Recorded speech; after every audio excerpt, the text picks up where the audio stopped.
I got moves now and I'm not making your pizza anymore, brother Papa, and I love the girl, and the Honky Tonk Man is showing me this because he let me out of the dumpster. These are the words spoken by Frankie Muniz's character Tyler in the film Tyler's Got Moves. Directed by Tyler Schnader, the brother of Papa John Schnader, Tyler's Got Moves is a coming-of-age story about a boy who becomes a line-dancing man with a little help from his friends. Mainly, his guardian angel, the Honky Tonk Man, played by Billy Ray Cyrus. This film has been forgotten. Until now.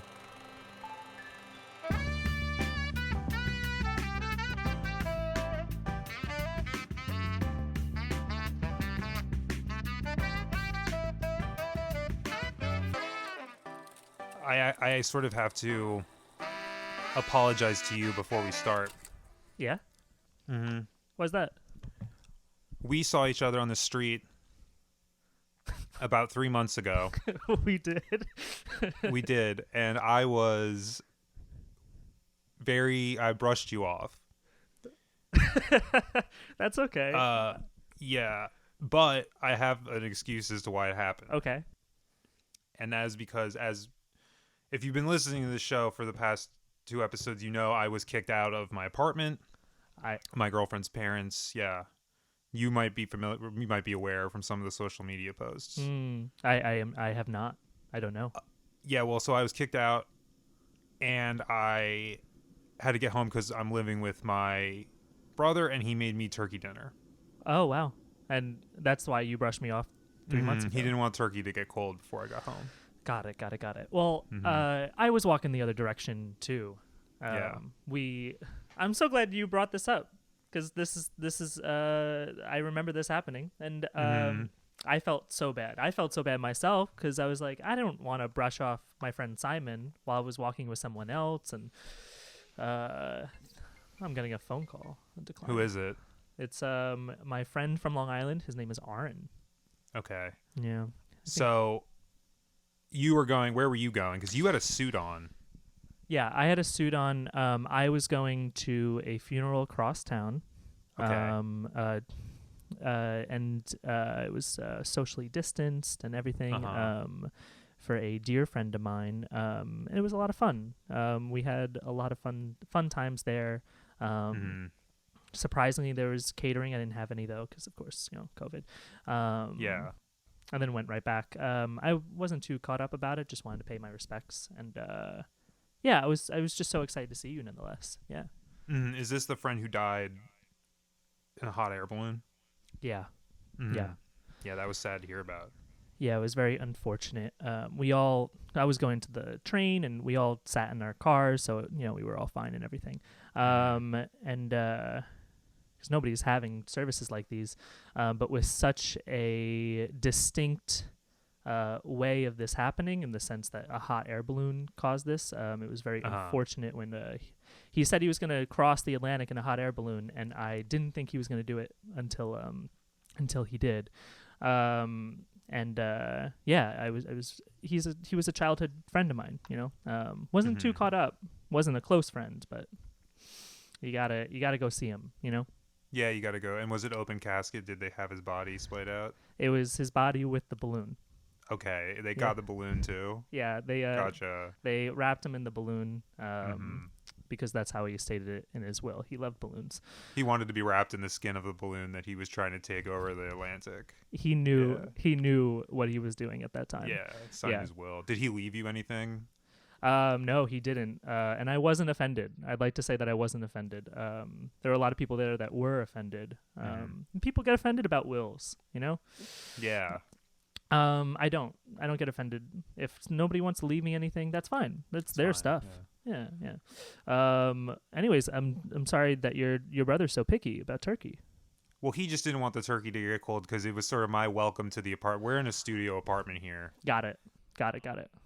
And so he had planned this whole thing. He bought the turkey alive, butchered it himself at the farm upstate where he got it, drove it back here. This is all one day. Wow. Left very early in the morning.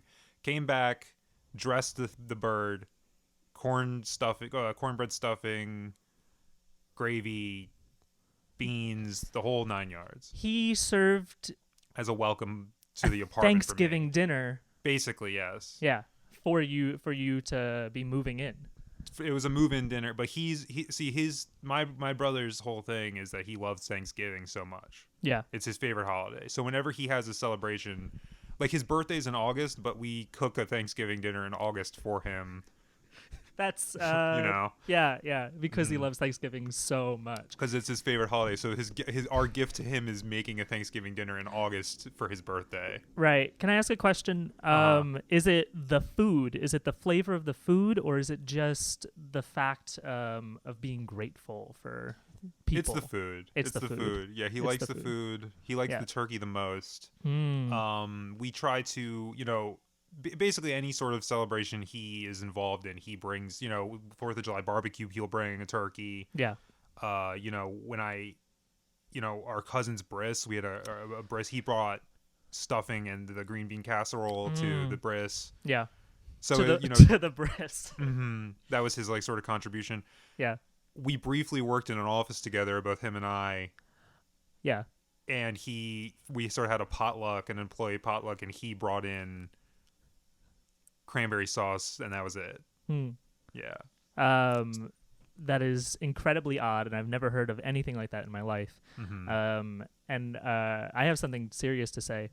Sure. I always forget what a bris is, and I always confuse it with. I think there's a baby involved. There is, yeah. Is it the? It's the.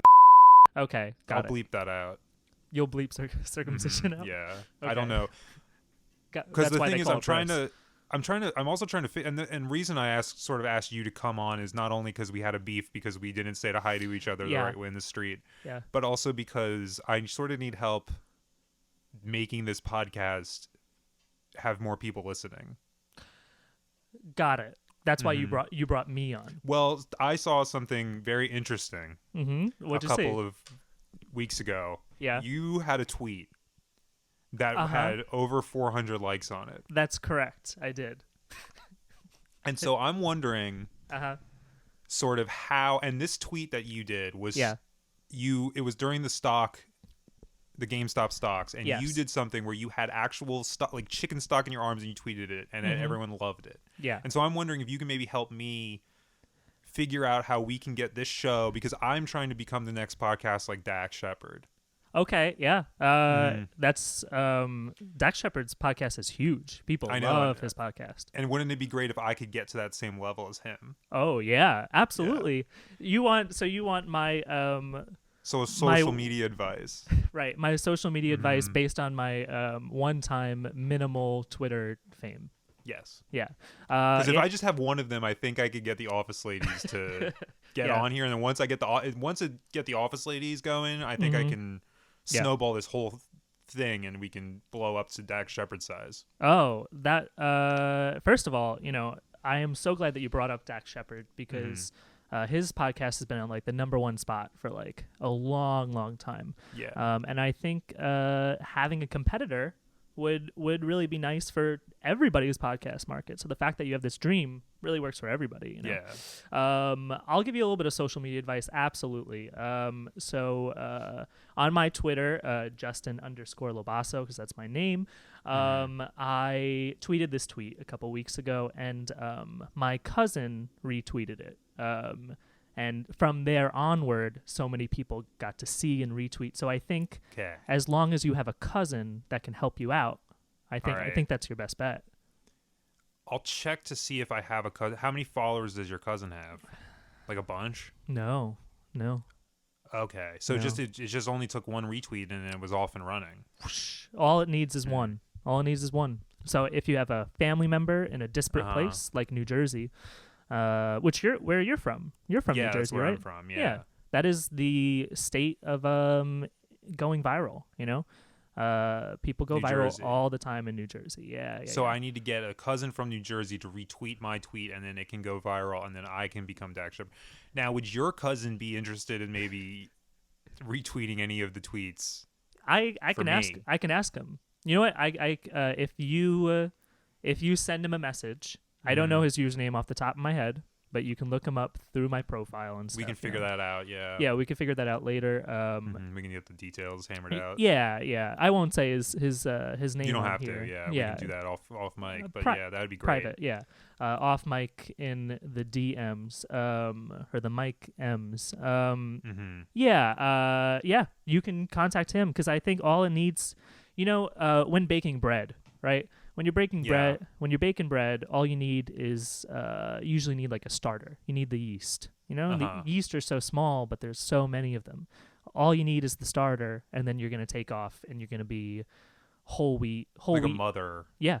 And then you're gonna whole wheat Dax Shepard. And I'll be whole wheat Dax Shepard, and I'll rise the ranks. Absolutely. Yeah. Yeah.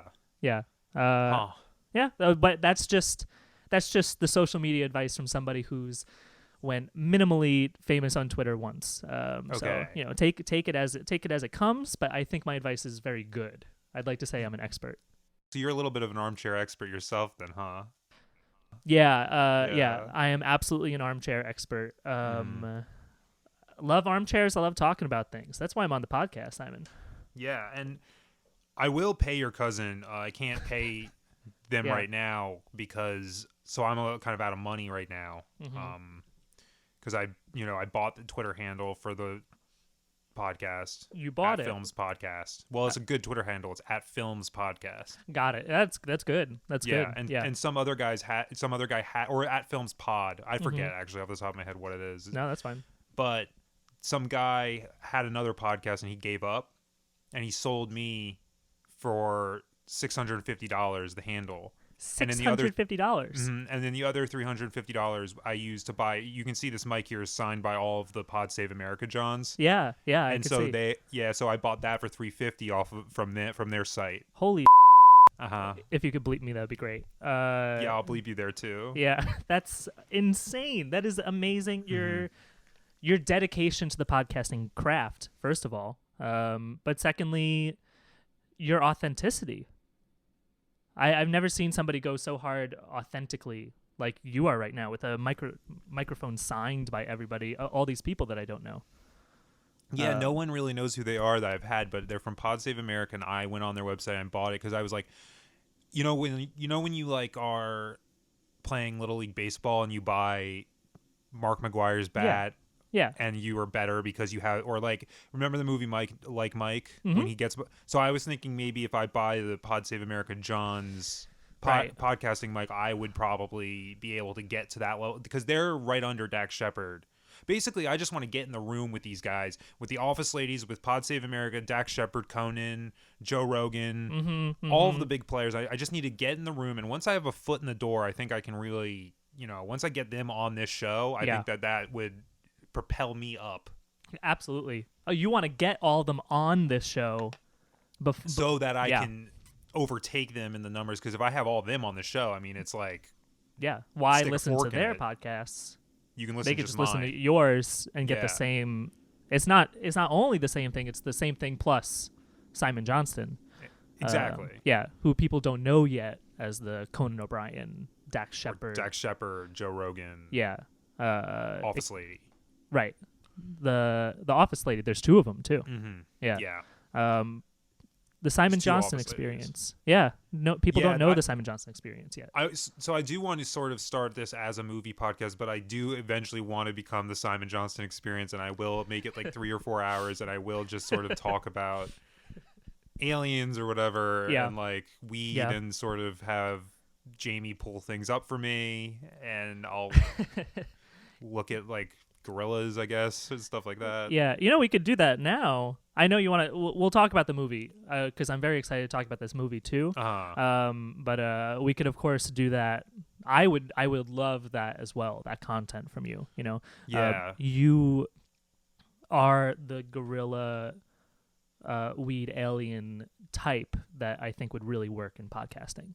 Yeah, I think that there's definitely a slice of that pie that I could cut off, I think. Yeah. I didn't mean for that to sound like an insult, but you know what I mean? Yeah. I know what you mean. I took it as a compliment. Great. Cool. Have you ever been to Hollywood, California?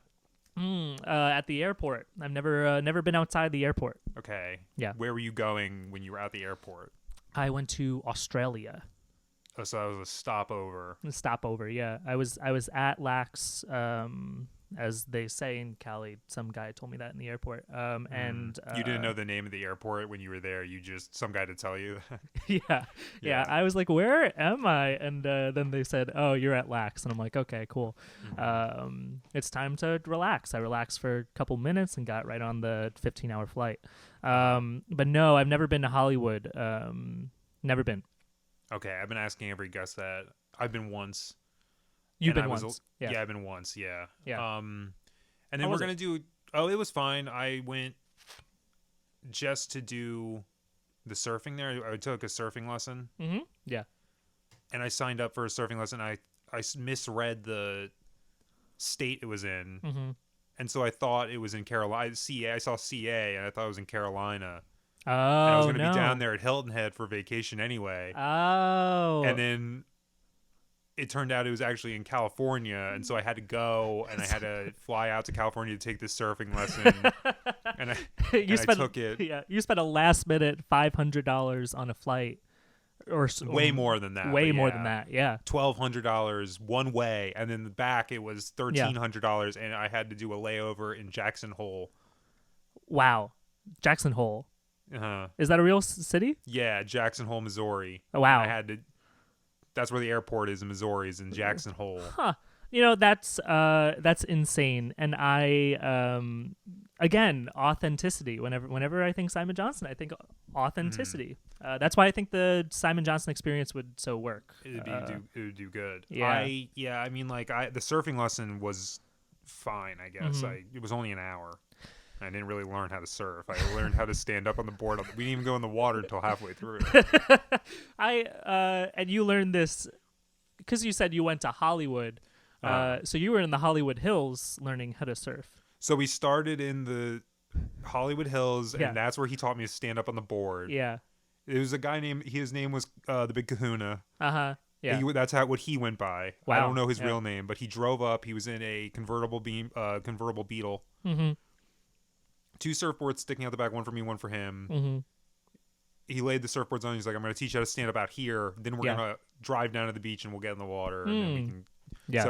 So we were in the Hollywood Hills, right by the Hollywood sign. Yeah. Learned how to stand up on the board. Then he drove us down. Half of it was spent in traffic. The surfing lesson, driving from the hills all the way to the beach because it's kind of far. Yeah. And then we ended up in the water. I think I stood up once. I fell right down. Wow. That just First of all, I love that the Big Kahuna. You don't know his real name. You just know him by Kahuna. Yeah.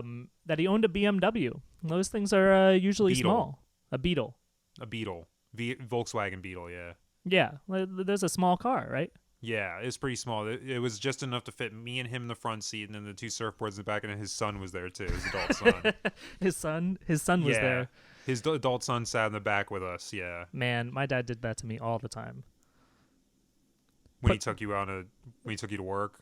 Yeah, like put me in the car when I wasn't supposed. When I had no business on being there. It being in the car, yeah. I mean, it was take your son to work day, is what he told me. So he was taking his son to work at the surfing lessons. And his full-time job was based on the gig economy and as teaching people how to surf. Yeah, it was. Yeah, I guess surf lessons are partially in the gig economy. It is a gig, right? It isn't a full. I mean, he's using it as a full-time job, but I don't know. Yeah, I don't know either. But so that's the one time I was there, was when I was visiting with the Big Kahuna. Wow, really cool. To do surfing lesson, yeah. Really cool. And I sort of still do keep in touch with his son, and I hope that one day I can have him on the show. Oh, that's we can awesome. Talk about a movie. So speaking of movie, we watched a movie for this week. This is a really good one. Absolutely. This movie's called Tyler's Got Moves. It was in the year 2009 is when it came out, released in 2009. It was written and directed by Tyler Schnader. God bless. And yeah. The premise of the movie is basically Tyler's older brother wants him to run a pizza franchise, but what he really wants to do is line dance. Now, Justin, before we get into the film, I want to sort of talk about the experience you had. How did you watch the movie? Where did you watch the movie? Yeah, so I was in my car at the beach when I was like, I want to cozy up in the cold because it's really cold in my car. I could have went back inside my home. I could have drove home, but I kind of like having an extra cozier feeling of being by the beach. And I set my computer up and everything. I bought the movie. I didn't illegally download because that's illegal. And I just started watching and on the dashboard, and I laid down with 10 blankets on me.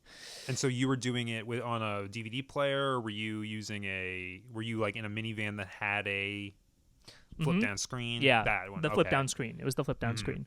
Okay. Because it reminds me of the older days. Sure. Of 15 years ago or so. Yeah. I wish I could have one of those cars. You do, so you can. Yeah. So I could do what you did and watch movies in the back of it. Yeah. When it's parked in my driveway at my beach house. Yeah, absolutely. It really comes into click, into check, whatever the word is. I really love it. I know it's not a big screen, but it's the experience. It's the movie theater experience. It's what we're all missing right now. I love that theater experience. And so I had that experience while watching the movie, and I loved the movie. It was wonderful. But yeah, it was a good one. For everyone at home, I watched it on my phone. Mm-hmm. I bought it on YouTube, watched it on my phone. I needed to watch it, so I lost my headphones. And my brother, he's working from home, and we're in this studio apartment, so I had to watch it in the bathroom with the door shut. And I had to sort of put insulation on the door to kind of keep the noise from going out, because he's a telemarketer and he's working from home right now. He's the telemarketer. He's the guy who calls you and is like, your warranty on your car is... Oh, I just got that call today. Yeah, that was him. Oh, wow. Probably. He's the one guy who does it. Your brother is a telemarketer who loves Thanksgiving. Yes, telemarketer who loves Thanksgiving, and he needs absolute silence. That's great. Yeah. In the studio apartment, so I had to go into the bathroom because I lost my headphones. I had to go into the bathroom, seal off the door, and I had to watch it. First, I watched it sitting in the toilet, but then I was sitting on the toilet, but then I got tired of that, and I laid down in the bathtub. Okay, at least you got to lay it. down. That's good. But he works these 12-hour days, and it gets a little cramped in the studio apartment, and so and I'm trying to make this my job because I got fired. So I'm like, I'm so sorry, by the way. Yeah, no, that's fine. I mean, look, here's the thing. Yeah. Tell me. I'm your friend. You can trust me. Tell me anything. When you are working at Citibank, managing and cleaning the bikes. Yes. What they don't tell you is that you're not allowed to ride them. Okay? And so that was not clear to me. And so when my boss said, when my boss saw me riding down the street in one of the city bikes, he was so mad. Yeah. He got so pissed. Yeah. He was screaming at me. Yeah. I'm so sorry about that. They don't tell you, and that's what's so dumb and unfortunate. That's the thing about corporate culture that really bums me out the most. Yeah. Is that they don't tell you everything that you're not supposed to do. He said it was a test. He said that you failed the test, you're fired, get the fuck out of my face. He said that they basically don't tell you that because they want to see if you're tempted to get on the bike and ride it, and I was. But who isn't? That's the problem, right? I want to meet some of these freaks who aren't, what I mean? I want to meet who is the freaking, saint who has no desire to get on one of these city bikes. Yeah. I don't meet that guy. I don't know them, I went to Catholic school all my life, and I have never met even of the most saintly, of the most religious, the most prude but more positive, prudish. People want to ride bikes. People want to take that joy in life, Yeah. I bring a basket to work every day to put on the bikes. I mean, yeah. But Do you work at the city bike too? Yeah. Yeah. Oh, yeah. We must have passed each other through because I didn't even know that. Yeah. It was when you're still there. I was living uptown, and then they put me down into Brooklyn, where I am now. Yeah. Gotcha. Yeah. It's a ridiculous job. It's a ridiculous job. Yeah, it was insane. And so I'm riding the bike down the street, and all of a sudden my boss comes out of nowhere, driving up on this in this car, rolls the window down, and says, "Hey, get over here." Starts screaming at me. Yeah. I'm calling my pants down. We're in the middle of Fifth Avenue. Yeah, that's ridiculous. And he's screaming at me in front of everybody. Where there's traffic already. There's traffic already. He's holding traffic up. Yeah. Yeah. The cop comes over. He says, "Hey, what do you know, what's going on over here?" That kind of thing. Yeah. My boss explains to him what's happening. The cop goes, "Okay, just make it quick." And then they fired me right on the spot. So. Wow. Right on the spot. Him and the cop. The cop helped him fire me. Yeah. That's ridiculous. Because he wanted to get everything moving. Yeah. I wanted to get the traffic moving. Something I've never seen in real life. But the fact that happened to you is just, a cop getting traffic moving and everything like that. Yeah. Being so adamant of that. Anyway, so that's all to say. I watched the movie in the bathroom. Yeah. Because I'm fired. I'm trying to make the podcast my job. My brother's working from home as a telemarketer. Yeah. He's, pissed if he hears any. But anyway, so the movie is Tyler's Got Moves, written directed by Tyler Schnader. This is an all-star cast, Justin. I don't know if you... what you thought about it. I didn't read the list, and I started watching the movie, and then I went into IMDb, and this is the craziest list, sincerely, of actors I have ever seen. Yeah, it's a stacked cast. It is stacked, yeah. With the main character, Frankie Muniz. Yes, playing Tyler. Can I just say, he has given the performance of a lifetime, and it was unrecognized. Yeah, so they gave him sort of prosthetic makeup to give him sort of no chin. Yeah. Because he already sort of doesn't have a chin already, and this guy Tyler Schnader, who some of you may know as Papa John's little brother. Yeah. He has no chin. He's basically just, the neck goes right into his, it's flat. There's no chin at all. Yeah. And so they did this to Frankie Muniz. They made him throat to lip. Yeah, throat to lip. Yeah. And they made him with no chin, and they did prosthetics. You can barely recognize that it's him. He disappeared in the role. Yeah. I thought. Yeah. Some of the other actors are Lindsay Lohan, plays Danielle. Wonderful. Ralph Fiennes plays Mean Brother John. Italian actor Brando Apparol, which I wasn't aware of him before this film, but he plays Uncle Tony. Yeah. I wasn't aware of him either, but then I looked up his whole backstory and everything. I'm so glad to. It's so interesting to see an Italian actor that's named after an American actor. Whatever Brando, whatever his name is from Marlon Brando. Yeah, he was named after Marlon Brando. Yeah. And it was really cool to see him get such a part like this, and he did such a good job as Uncle Tony. He was so good. Yeah, so good. But Mickey Rooney was in the film too, and as Cowboy Jeff. And he's great. And the person who surprised me the most with his bit character part, which comes up. I don't want to say, what, this is the film review podcast. It's going to be spoiled. He comes up 3 times in the movie as a bit character. Billy Ray Cyrus as the Honky Tonk Man, and he plays the Honky Tonk Man. Yes. Yeah.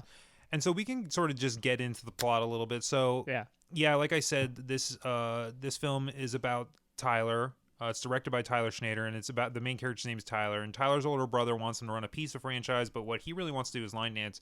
So basically, the opening shot is of Tyler, and he's sort of sweating in the back of this pizza shop, toiling away, rolling the dough. Yeah. Frankie Muniz, hands are covered in flour. His body's covered in flour. He's coughing up flour as though he were in some sort of coal mine. Yeah. Which is wonderful alliteration to history in the fact that they obviously set up this scene to be showing the blue collar worker in the coal mine, specifically since where does this take place again? I totally forgot. This takes place in Georgia. Yeah. I think it taking place in Georgia as well really gets into the fact, there were coal mines in Georgia, just not anymore. Right. People had to deal with things like this, you know, in a much more relatable way to the viewer. Yeah, so they're basically likening going down and getting black lung in the coal mines to working in your brother's pizza store. Yeah. Yeah. Which is, it's obvious what they're doing in it, but it's great. It works. It's great. It works. And I know that's not the thing that I related to the most, but it's what affected me. Sure. As an American. Yeah. So then there's a ring at the counter. Customers come into the pizza shop. Yeah. And it's, of course, Mickey Rooney. Yeah. And he is playing he's playing Cowboy Jeff. He comes in, he says, "Son, you're looking a little tired. Why don't you come on down to the Honky Tonk Barn and you can check out, what we got going on down there. Mm-hmm. And he gives Frankie Muniz a card Mm-hmm. for the Honky Tonk Barn. Yeah. Leaves, and Mean Brother John enters, played by Ralph Fiennes. Mm-hmm. Starts screaming at Frankie Muniz, screaming at the guy. Yeah, as Mean Brother John does. Yeah. Get back to work. And of course, this is all a thinly veiled sort of metaphor for Tyler Schnader's real relationship with his actual older brother John, Papa John from the pizza place. Yeah, because that's the thing that I think I related to the most. And Black Mirror tried to focus in on something like this with, I don't know if you've seen the Miley Cyrus episode of Black Mirror and her dealings with Disney and everything. But to think about Tyler Schnader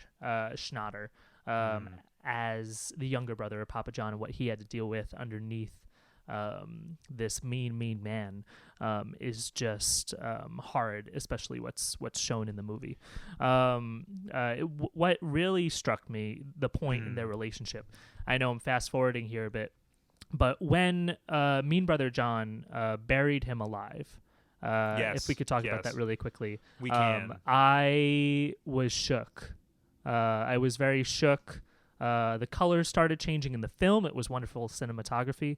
Melting away. Yeah, and his whole confidence, like the confidence in this throat to lip man, was disappearing at this very moment, as he did literally the worst thing somebody could do to somebody, which is attempted murder. Bury them alive. Yeah. So basically Tyler goes to the Honky Tonk Barn. He takes Mickey Rooney up on the offer, and so Frankie Muniz goes to the Honky Tonk Barn, and he finds a love of line dancing. Yeah. Which is just so wonderful. It's so and he wonderful. also meets Danielle, the love interest, Lindsay Lohan. She plays such a good role in this. It's so amazing to watch her sort of do her before all of the tragedy struck. Yeah. To sort of see her in her prime. So she's there. He's loving her. He's doing the line dancing. There's a bunch of honky tonk music playing. And he comes home and, like you said, Mean Brother John tries to bury him alive once he finds out that he wasn't at work. Yeah. At the pizza franchise. Yeah. And that's just, it's where High School Musical couldn't go. If we're going to talk about like that. That sort of relationship, That sort of relationship, like Zac Efron had with the Zac Efron character had with his father, and his buddies, and you got to play basketball, but he wants to act, and this classic coming of age story of your family wants you to run a franchise, but you want to do this artistic thing instead. Do line dancing. And line dancing is one of the primo, I would say, cultural things of our culture, and that's why. He really struck a nerve. This is regarded. Critics do regard this movie as sort of the premier line dancing movie, because it is sort of one of the best portrayals of a line dancer's life and sort of the world of line dancing. But what I was just gonna say, we see, this is when we first see Billy Ray Cyrus as the Honky Tonk Man, because he comes and saves Tyler from being buried alive. Yeah. I thought at first, he would be a villain, right? When I saw him, because he's all dressed up in this ridiculous paper mache costume throughout the movie.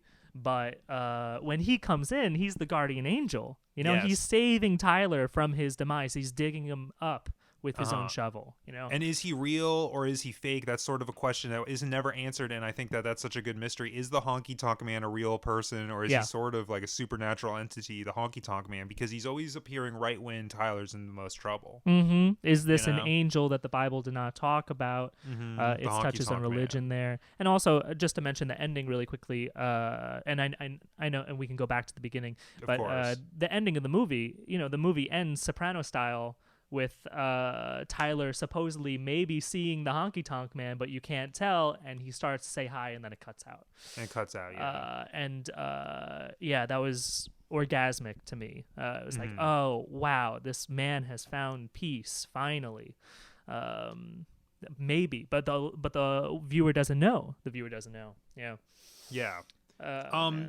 So we talked a little bit about Brando Apparol, the Italian actor who starred in Italian films like Vendetta della Polpette, which of course means Meatball's Revenge, and Il Sugo Boss, which is of course the Sauce Boss. Yeah. And this was his first and last American film, but he comes in as Uncle Tony, and Uncle Tony has a little bit of a secret. Yeah. He also loved line dancing as well. Yeah.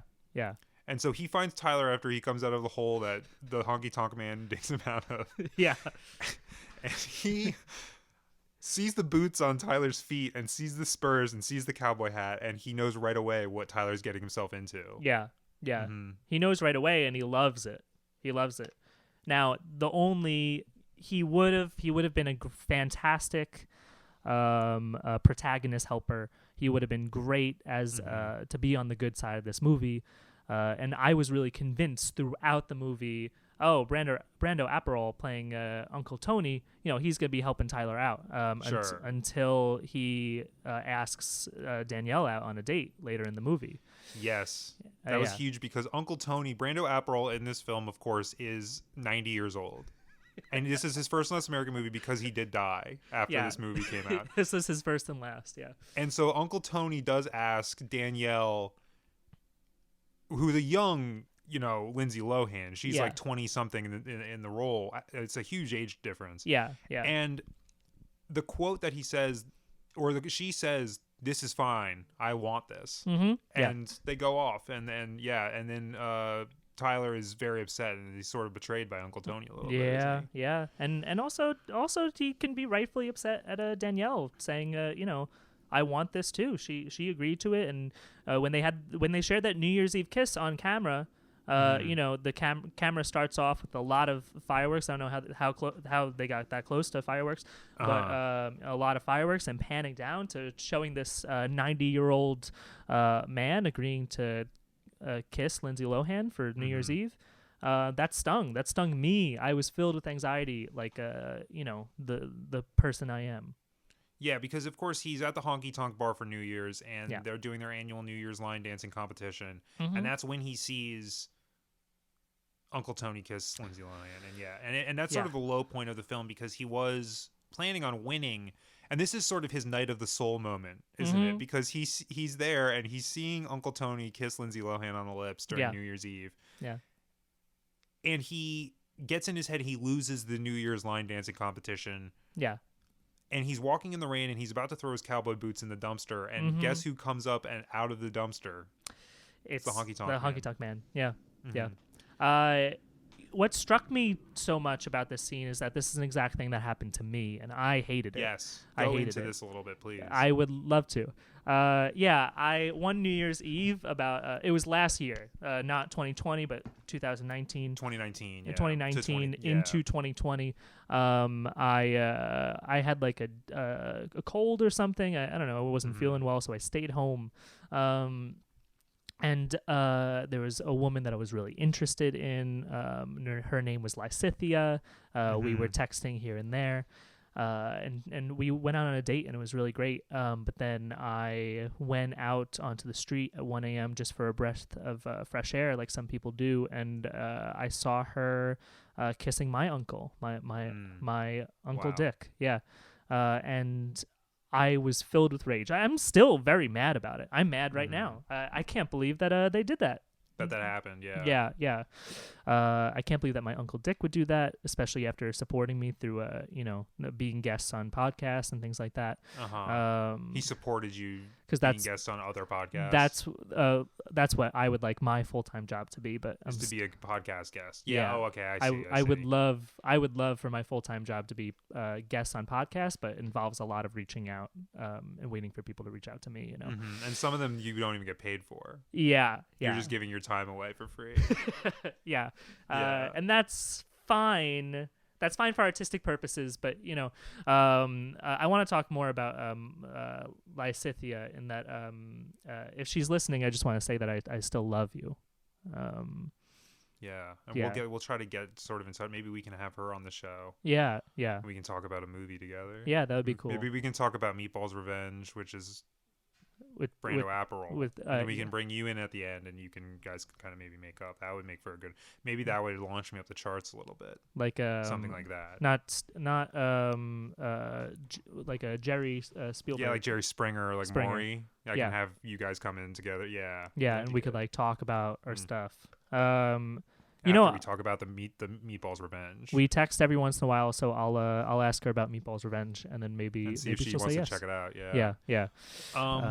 But I do have a quick, before we get back into the movie, I do have a sort of a quick Comcast, xfinity.com/film blog fun fact about this movie. Oh, cool. This was the first film produced by the film division of Papa John's Pizza Company. The second being My Name is Crust, which was the story of Leonore Crust, the German scientist brought over in Operation Paperclip who invented stuffed crust pizza. And I was sort of doing a little bit of digging, and you do not know how many Nazi scientists who were brought over during Operation Paperclip who invented sort of just like pizza-related or food-related things. 3D Doritos was invented by a Nazi scientist brought over by Operation Paperclip. The nacho seasoning on the Taco Bell nacho fries was a result of Operation Paperclip. Stuffed crust pizza. That's the new amazing. DiGiorno's croissant crust. Yeah. Yeah. So, I never knew this, and I got to check out this documentary because it tells the story of one of these guys who they brought over he committed heinous war crimes. And then, of course, they brought him over to America and he created stuffed crust pizza. Yeah.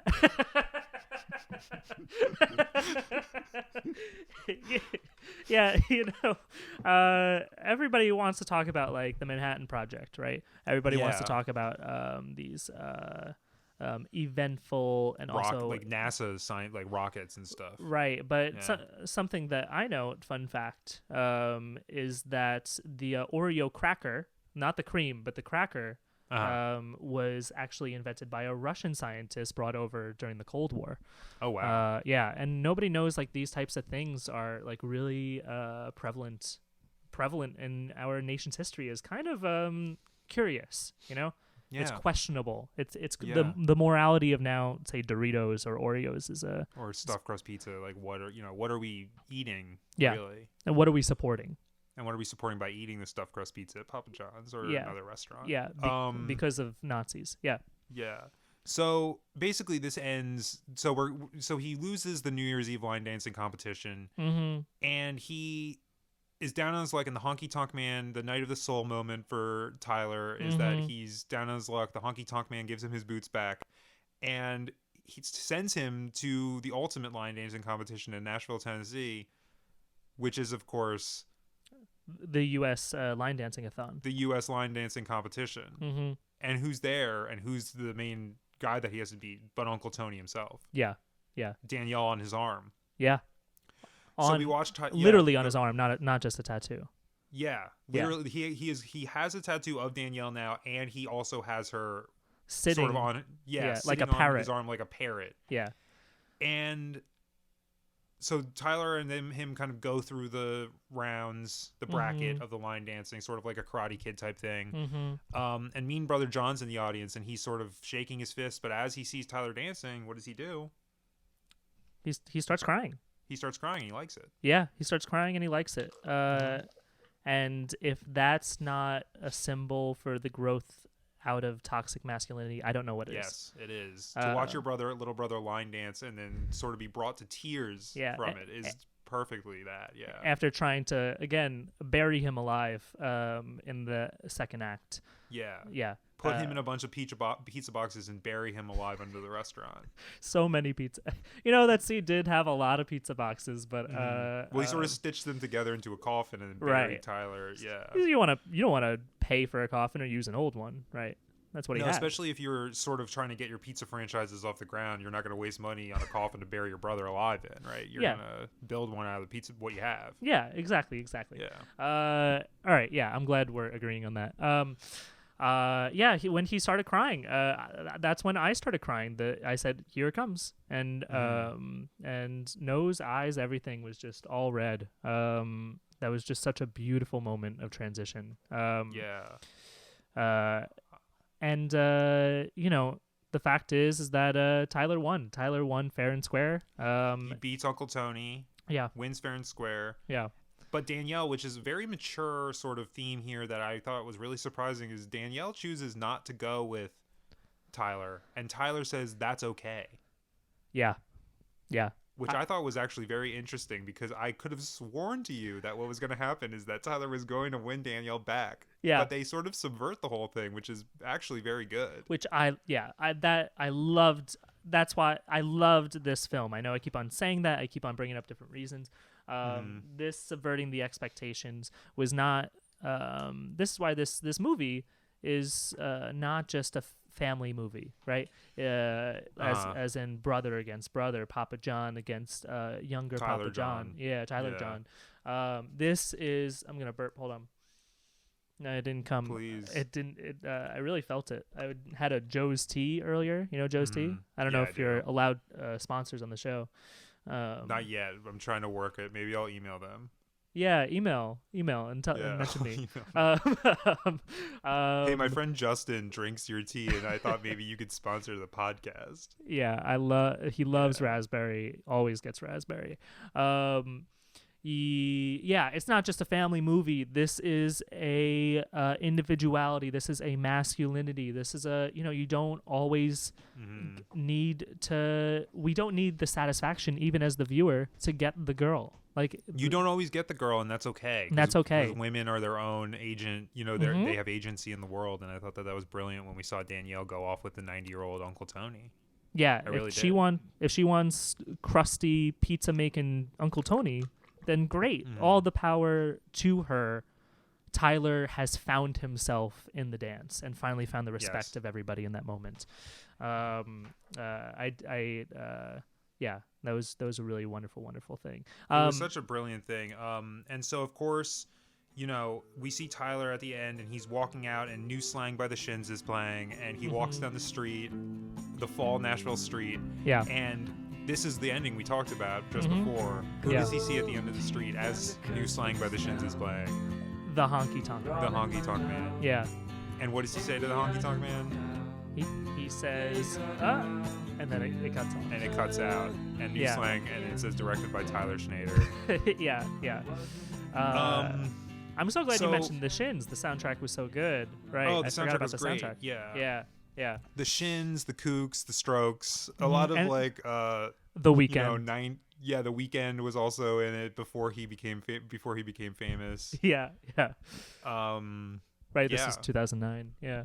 Yeah, but I guess maybe he was famous because I guess in Uncut Gems he was famous too, right? Yeah, that is true. Because didn't that take place like around the same time? So I guess he was famous then. I mean, it took place. Yeah, it took place. But I don't really remember that. 2009. I was listening to the Black Eyed Peas and Green Day, and that was the music of the All American Rejects and stuff. Yeah. Snow Patrol. Sure. And I got to hit you with one more of these ComcastXfinity.com/film blog fun facts, because this is one that maybe we can get into here. So Tyler Schnader would later go on to lose a lawsuit against Tom Hanks and director Robert Zemeckis, and this is sort of relating to why this was the only film, or one of two films produced, because after they lost this lawsuit, the production company shut down. Yeah. Because Tyler Schnader basically claimed that he came up with both the idea for Forrest Gump and the idea for Polar Express, but his movies were a little different. He said he came up with the Pizza Express about a boy going to the South Pole to visit the Meatball Man. Yeah. And Forrest Gump, it was basically everything was the same, except instead of box of chocolates, it was box of pizza. Wow. So he lost those lawsuits. A lot of people lose lawsuits, and it's not always right. So I wonder if he really did come up with the Pizza Express and they changed it to the Polar Express. I'm not trying to accuse Tom Hanks, but obviously with his genius portrayed in Tyler's Got Moves, you got to wonder. You got to wonder.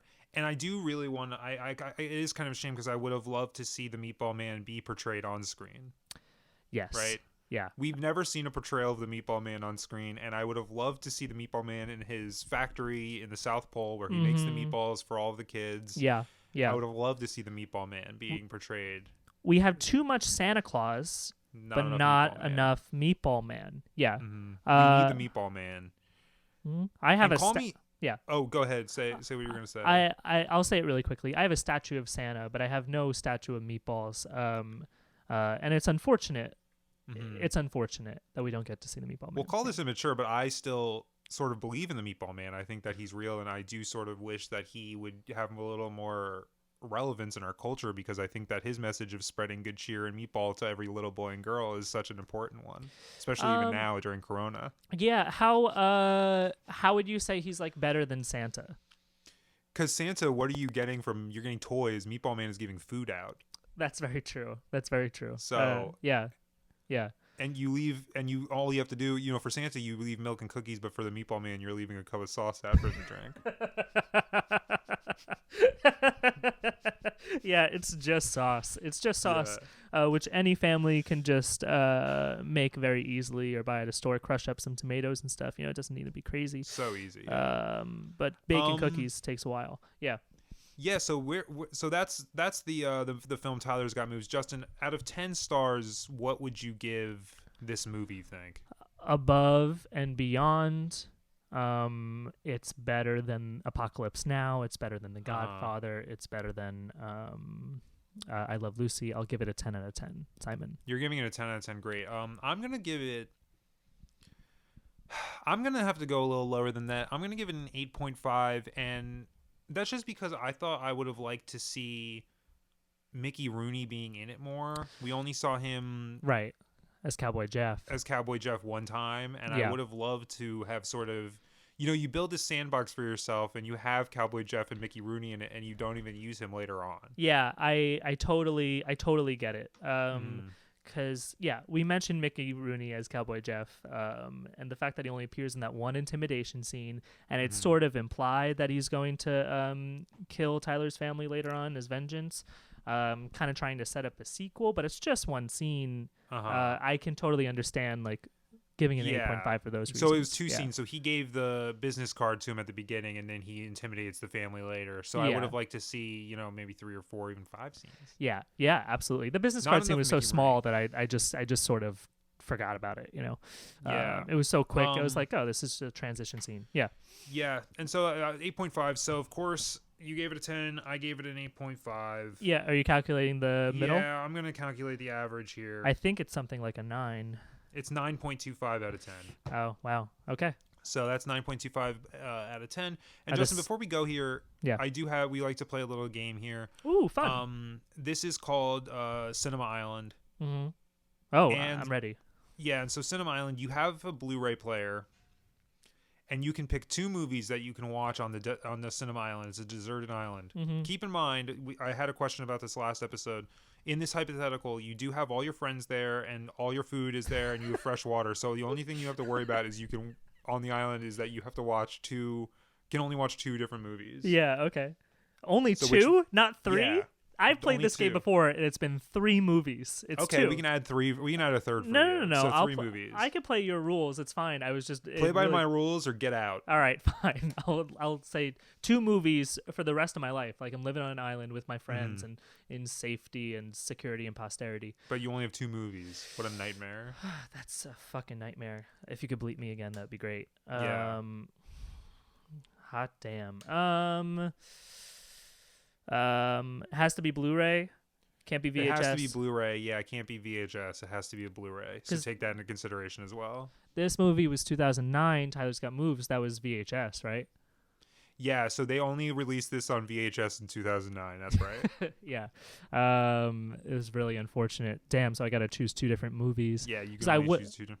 I would have chose this movie, but I think I would say Duck Duck Goose, 1992's Duck Duck Goose. Okay. Beloved childhood movie of mine, and The Dark Knight. Which one? Not the Batman one. It's Dark Knight, NIGHT. Okay. Yes. Yeah. It's a spy movie. Okay. Yeah, and I think that serious and fun combo would be great until I die.